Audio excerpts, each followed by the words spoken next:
You mentioned your mom as kind of this role model. Is there anyone else that you'd point to as an API role model who may have inspired you, whose accomplishments you'd like to shine a light on in honor of Asia Pacific Islander Heritage Month?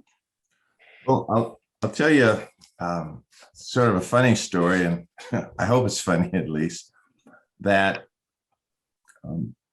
that because I started to compete in sports at a young age, 10, 11, 12, 13, I mean, really competitively. And, in our neighborhood, you got respect by a few things, but one of them were whether you could play ball or not. And it could be basketball, football, baseball, whatever the sport of the season was.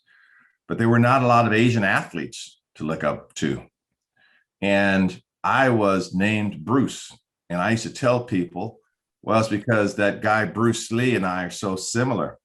So Bruce Lee, who actually, has roots here, and I've had the absolutely privilege to get to know his wife and his daughter Shannon over the years, and I did working on the Bruce Lee Museum.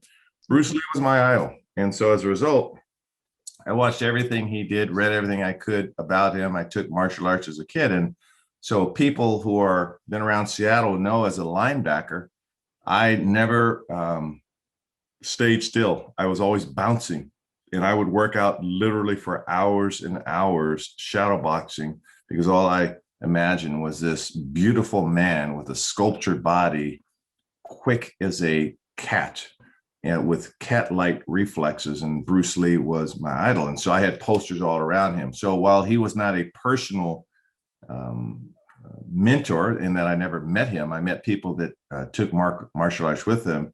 He inspired me.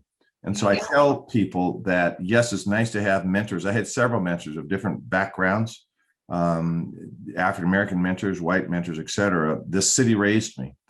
But the imagery of Bruce Lee, what he represented, to me, inspired me. And so much so that, like I said, when I look back at the clips when I played football, I had a very unorthodox style because I was smaller than a lot of the linebackers. Although I hold records at the University of Washington, I was what would be considered a smaller linebacker.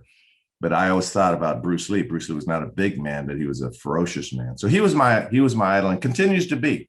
I still, even in my age now, when I work out, I still play footage from him, and I still have posters of him. So I tell young folks, imagery is important. See something, imagine something that you're trying to be like, and align your actions with that. So I have to say Bruce Lee was my guy. Oh, good. I'm a Bruce Lee fan, I must say. But it's so important, especially for kids today, knowing that they can be what they can see.